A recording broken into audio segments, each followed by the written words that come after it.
Hey everybody, this is James from TeaDB bringing you another Inbetweenisode. So today I am doing another basic drinking Inbetweenisode, just pulling up my notes here on another ripe pu'erh. So this ripe pu'erh is from Yunnan Sourcing, as many of my ripe episodes have been.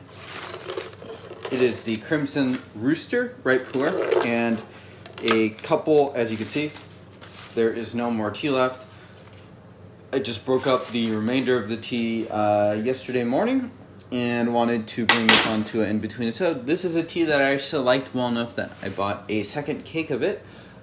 So it's definitely one that, and that's actually pretty uncommon for me. Usually these ripe pours, even if I enjoy it, which is the case for most of them, I'd say, I will usually not feel the need to restock it. I'll usually just opt to move on to another tea. Which is fine, but this tea, I enjoyed it enough that I bought a second cake, of which I will probably be opening in the next few months. So from Yunnan Sourcing, the Crimson Rooster cake, and here is my normal ripe tin, so I break up however much of the cake will fit into this, put it in this, and then I will have my daily brews, which I will brew in the morning for my wife and myself in this pot. So it tends to be a very casual drinker. You can see I just brewed up a whole bunch of tea right here. So drinking this in the mid to late afternoon. Let's drink.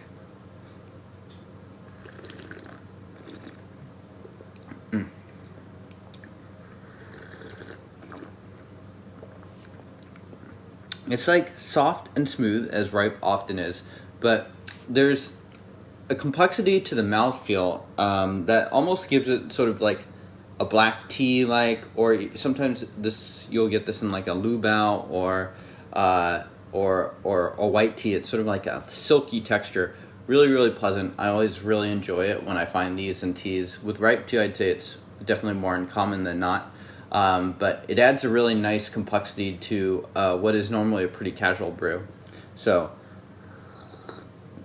I feel like that tone is sort of complemented with maybe some light fruits, some vanilla. Definitely tastes like a ripe. This is not one that is a real genre bender. So sort of a basic woody taste as well. Quite easy to drink. So those of you that are not familiar with this tea, this is made by the same, or fermented, I should say, by the same person that fermented the Green Miracle. That was one of Scott's probably more well-known ripe teas. It sold out quite quickly for something that was probably pretty decent-sized production. And that tea was notably on the lighter fermented end. I'm not exactly sure how they compare at this stage. I had the Green Miracle. I've had it a few times, but it's not super well cemented into my memory. I think this one might be a little more fermented. I don't get, I know in Scott's notes he said that there was a little bit of bitterness in this tea. I don't get it in the way that I brew it. I could believe that if you really pushed it, you could get it. It is a little more active, I would say, than your average ripe pu'erh, but I think compared to the Green Miracle, which notably did have some bitterness. You could go back and watch an episode that Denny and I did with that tea.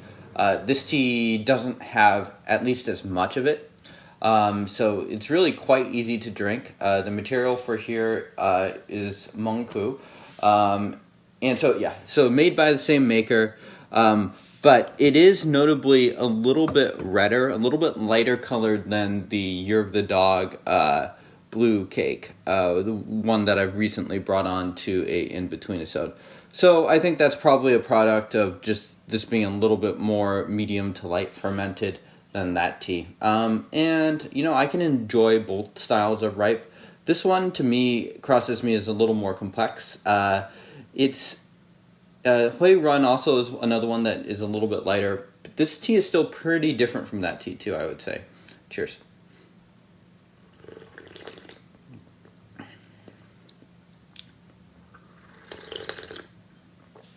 And, it's silky, it's complex, but it's still got a good body to the tea.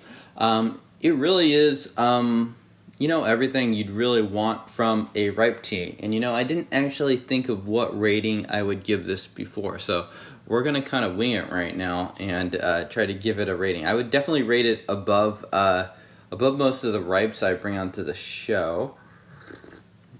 So I'm gonna say 6.5 or 6.6.